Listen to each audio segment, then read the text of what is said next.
Disons que ça ne pouvait que tomber, comme vous dites, cette motion ne pouvait pas passer pour plusieurs raisons.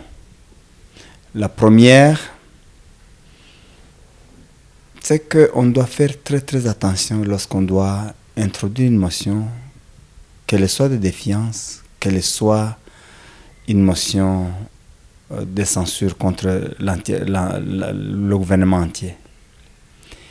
Une motion de défiance contre un membre du gouvernement, c'est une procédure qu'il faut utiliser lorsque on a des faits et des preuves qui vont au-delà du doute raisonnable, de tout doute raisonnable. Parce que c'est quelque chose qui affecte une vie, qui affecte une famille, qui affecte un parti politique, qui affecte une collectivité, qui affecte une carrière. La motion de ce matin, ou qui a été examinée aujourd'hui, disait que le ministre était incompétent pour n'avoir pas fait ci, pour n'avoir pas fait ça, ou pour avoir fait ci, pour avoir fait ça. Alors, lorsque vous ne savez pas prouver, mais si on avait voté cette motion, cette incompétence allait coller à la peau le concerné pratiquement jusqu'à la fin de ses jours, parce que c'est le Parlement qui a décidé ainsi. Donc, ce n'est pas quelque chose avec lequel il faut blaguer. Ça, c'est la première chose. La deuxième chose que je dois dire pour commencer, ou d'entrée des jeux, c'est que personnellement, ou comme groupe d'ailleurs du FCC, on avait plusieurs raisons, objectives et subjectives, pour soutenir la motion. C'est-à-dire pour aider l'Union sacrée à chasser leur ministre. On avait beaucoup de raisons. La première, vous vous rappelez que le ministre Cherimé Okende est celui qui a porté la motion contre le gouvernement du FCC Cash, donc du Premier ministre Ilunkamba. Donc, on pouvait facilement lui retourner l'ascenseur, l'aider à partir par une motion aussi. Mais aussi, on pouvait simplement aider la majorité actuelle à chasser, même dans la cacophonie, même dans le chaos, son ministre. Parce que chez moi, il y a un proverbe qui dit que celui qui détruit sa maison, on lui prête la serpe. Mais nous avons estimé, personnellement, mais aussi tous les membres de notre plateforme, que nous devons tenir, nous devons rester dans les principes. Parce que justement, la maison qu'il s'agit ici, c'est pas seulement l'union sacrée. Si on la détruit, la maison, ça a un impact sur la République, sur la conduite des affaires, sur le pays, sur nous tous.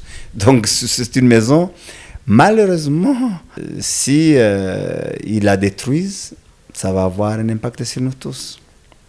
Et on a donc estimé qu'on doit respecter les normes, on doit respecter les principes, on doit respecter les lois. Alors, maintenant je vais vous dire pourquoi la motion ne devait pas passer. Et pourquoi elle n'est pas passée. Déjà, la première chose, sur le plan de la forme, j'ai jamais vu un papier aussi mal rédigé, mal conçu comme celui-là. Je pense que les amis qui ont conçu cette motion, ils étaient dans la précipitation. Jusqu'au niveau du français, jusqu'au niveau de la grammaire, c'est un document quand même qui engage le Parlement. Je ne vais pas rentrer dedans pour vous dire. J'ai souligné ces documents, j'ai souligné toutes les erreurs. Là, on dit enfin de résorber au lieu de dire afin. Là, on dit naviguer à vue, on dit naviguer en vue. Non, c'est déjà sur le plan de la forme. Il y a même d'autres phrases, vous ne savez pas comprendre qu'est-ce qu'on voulait dire. Écoutez, au niveau des responsabilités que nous avons, les parlementaires ou le Parlement, on devait faire des choses avec soin. Mais je les comprends.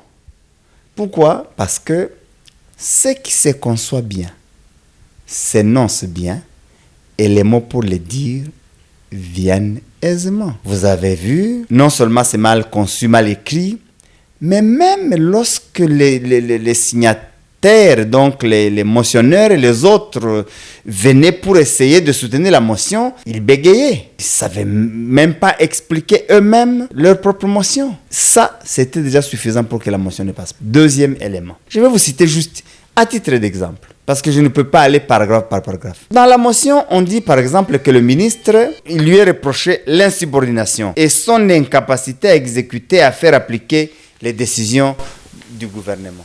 Quel est le lien de subordination entre le ministre et le Parlement? S'il y a insubordination, qui se plaint de l'insubordination? Ce sont ses chefs hiérarchiques. Est-ce que le Premier ministre a saisi le Parlement pour dire que ce ministre, il lui est reproché l'insubordination?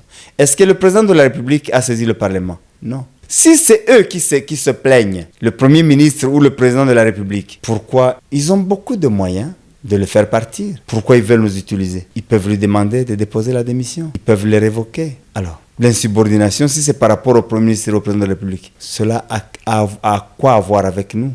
Encore que personne ne s'est plaint parmi ces chefs hiérarchiques. Personne ne nous a dit il y a insubordination, tel niveau, il a fait ça, ou il n'a pas fait ça, il n'a pas fait ça. Troisième élément. On dit dans les documents qu'il n'a pas acheté 8 aéronefs. Quel est le ministre qui peut acheter 8 avions? Quel est le ministre? Est-ce le ministre des Transports qui achète les avions? Où est l'argent pour acheter? Est-ce que nous avons l'argent pour acheter 8 avions? Depuis qu'on a créé la compagnie Congo Airways, je pense que 2 ou 3 avions qui ont été achetés. Je crois que c'est 3. Alors maintenant, comment on peut acheter 8? Et si on devait les acheter, il y a le ministre des Finances, il y a le ministre du Budget. Pourquoi ils n'ont pas été interpellés? Je pouvais comprendre qu'on dise qu'on a sorti l'argent pour acheter les 8 aéronefs, mais lui n'a pas acheté les avions. Là, on ne le poursuivrait pas pour incompétence, on le poursuivrait pour détournement. Mais aucune preuve qu'il devait même être aux arrêts. Mais aucune preuve que l'argent a été décaissé. Alors, si l'argent n'a pas été donné pour acheter les avions, comment il pouvait faire? Avec quelle baguette magique? Quel miracle il va faire pour acheter les avions? Mais aussi acheter les avions, c'est une décision du gouvernement dans l'ensemble. On dit, point numéro 4, qu'il n'a pas disponibilisé les bus dans le cadre du projet Transacademia. Qu'on a lancé les bus Transacademia, mais qu'il n'a pas disponibilisé les bus. Si quelqu'un d'autre a fait la promesse, pourquoi quelqu'un d'autre va faire la promesse et c'est quelqu'un d'autre qui va payer? On devait poser des questions à celui qui a fait la promesse. Est-ce qu'après avoir fait la promesse, les mécanismes ont été enclenchés pour que les bus soient achetés? Visiblement non. Parce que si on avait ordonné au budget et aux finances de donner l'argent pour qu'ils achètent les bus auraient été achetés et distribués ou disponibilisés au niveau des universités.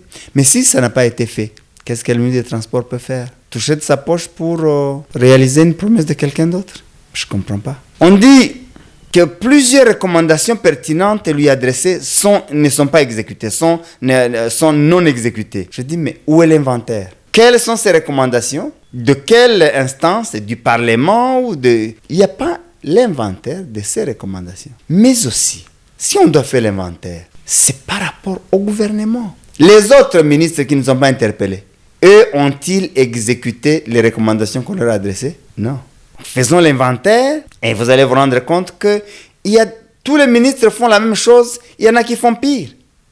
Pour dire qu'en lisant la motion, c'est véritablement le gouvernement qui était visé. Par exemple, les recommandations du Parlement qui ne sont pas exécutées, ce n'est pas un ministre sectoriel individuellement, c'est le gouvernement. C'est le gouvernement. En fait, on s'est trompé. Il devait faire une motion de censure contre le gouvernement. C'est le Premier ministre qui devait être interpellé avec chacun de ses ministres dans son secteur. Donc, l'action était mal dirigée. La cible a été mal choisie. On devait faire venir le gouvernement. Un autre élément, il y a eu plusieurs motions qui ont été déposées au bureau avec des faits, avec des preuves, avec des choses graves, des accusations graves, mais qui n'ont jamais été alignées. C'est le cas du ministre de Petentik avec RAM. Est-ce que là, on avait besoin de preuves? Eux-mêmes reconnaissaient des millions qu'ils ont, je ne vais pas dire récoltés, qu'ils ont soutirés de la population. Ils n'ont jamais remboursé, ils ne nous ont jamais dit qu'est-ce qu'ils en ont fait. La question n'a pas été, la motion n'a jamais été alignée. Il y a eu une motion contre le ministre de l'Intérieur, ça n'a jamais été aligné. Alors, il y a plusieurs autres. Pourquoi toutes ces motions, toutes ces interpellations sont mises au frigo? Mais bon, on doit trouver des boucs émissaires. Non. La dernière chose que je veux dire à ce sujet, je me disais, comment on peut décider de chasser le ministre des Transports pour incompétence pendant que nous avons encore le ministre de l'Énergie, le ministre des Hydrocarbures, je veux dire, avec la situation que nous connaissons, parce que là, on n'a pas besoin de preuves. Chacun de nous passe par la station. Il y a des jours où on n'a pas du tout de carburant, on passe des journées à la maison parce qu'on ne peut pas sortir, parce que toutes les stations sont fermées, c'est vide. Manque de prévoyance, manque de prévenance, on n'en parle pas. Comment on peut chasser un ministre pour incompétence pendant que nous avons un ministre qui n'a pas encore réglé la question de Kwamouth? Je ne sais même pas s'il y est déjà arrivé. Un conflit qui a commencé au niveau de deux communautés, aujourd'hui, c'est des provinces et des provinces qui sont en train d'être embrasées. Les gens meurent tous les jours. Aujourd'hui, c'est par centaines. Mais on n'en parlait pas. On ne l'interpelle même pas. Comment on peut chasser un ministre pour incompétence alors que nous avons, sous le règne desquels on n'a jamais gagné une seule victoire sur les champs de bataille, sur le terrain militaire? Même une petite bataille. Si on veut vraiment chasser les ministres pour incompétence, eh bien, il faut aller jusqu'au bout. Il faut chasser le gouvernement des warriors. C'est ça. Et si on ne peut pas faire ça, on ne tue pas le temps des gens, voilà pourquoi la motion ne pouvait pas passer. Et donc, c'était une joie que la motion ait été rejetée. En tout cas, pour une fois, le Parlement a fait bien son travail. Un débat pendant 5 heures. Et le vote qui s'en est suivi a démontré que la motion ne pouvait pas passer. Bien sûr, il a failli avoir des surprises. Vers la fin du débat, il y a eu une motion qu'on a qualifiée de motion de sagesse pour demander qu'on arrête le débat et qu'on n'en parle plus, qu'on n'aille pas au vote, qu'on laisse la question au président de l'Assemblée ou au bureau pour qu'il trouve une formule, une issue, comment on va atterrir. Là, c'était une autre tricherie. Nous nous sommes opposés à ça. Nous avons dit qu'il n'y a aucune disposition qui permet qu'on commence une motion, qu'on l'examine, qu'on débatte pendant 5 heures et qu'à la fin, on ne vote pas, on arrête simplement comme ça, on dit ok, c'est fini. On arrête. Et ça devient quoi? La motion devient quoi? Parce qu'elle ne peut être conclue par un vote. À la limite, je pouvais comprendre si les signataires décidaient de la retirer. Je pouvais encore comprendre, même si je ne crois pas que ce soit prévu dans nos textes. Mais là, au moins, on pouvait dire que la motion a cessé d'exister. Mais dire que la motion a existé, a été soumise au débat, a été discutée pendant 5 heures, et après on dit on laisse la latitude au bureau pour trouver une issue. Non, l'issue est unique. Si la majorité estime que le ministre doit partir, malgré tout ce que je viens de dire, il devait partir. Mais si la majorité estime que le ministre ne doit pas partir parce que l'action est mal dirigée, on s'est trompé de cible, alors c'est la voix de la majorité qui va compter, c'est le vote. Et il y a eu donc cette motion-là qu'on n'avait pas bien compris. C'était encore le boutiquage. Les motions sont boutiquées, les débats boutiqués, le vote boutiqué. Boutiquage sur boutiquage ne vaut. On ne peut pas diriger avec des boutiquages tout le temps. Alors, pourquoi? La question maintenant, les deux dernières choses, pourquoi le président a voulu qu'on vote par main levée, et même par assis et debout? À mon avis, je peux me tromper, il y a deux possibilités. Soit c'était une façon, je veux dire, d'intimider les députés de l'Union sacrée. Comme ce n'est pas secret, peut-être les gens allaient se gêner et peut-être voter pour la motion, même s'ils n'étaient pas convaincus. Comme il y avait probablement mot d'ordre. Bien sûr, on a dit, tout le monde s'est levé, la motion est rejetée, mais on n'a pas de chiffres. Alors que si on avait voté à bulletin secret, on allait savoir que si on était 400, peut-être que 380, on votait contre. Et ce serait une autre sanction contre la majorité elle-même. Et je pense que c'est peut-être pour cela que le président, même quand il a dit qu'ils sont contre, honnêtement, je n'ai pas vu 10 personnes s'élever. Ils sont pour la motion. Et lorsqu'il a dit abstention, c'est un seul collègue que j'ai vu s'élever. J'étais son nom, mais je crois que je le connais. Un seul.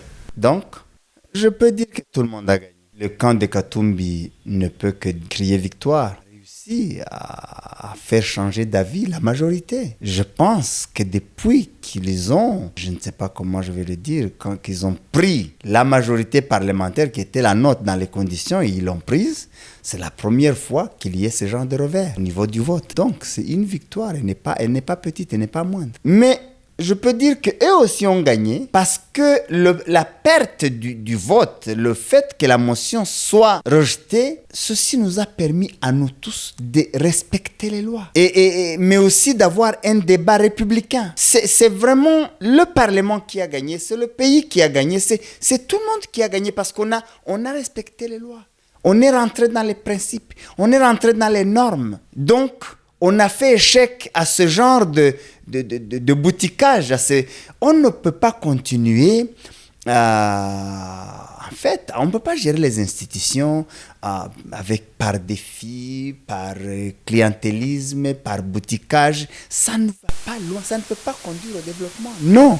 Quoi qu'il en soit, si cela arrivait, je ne serais pas surpris parce que qui est parti par débauchage peut repartir par racolage. Beaucoup de choses finissent comme elles ont commencé, mais on n'y est pas encore. Je suis convaincu qu'ils vont essayer de racoler.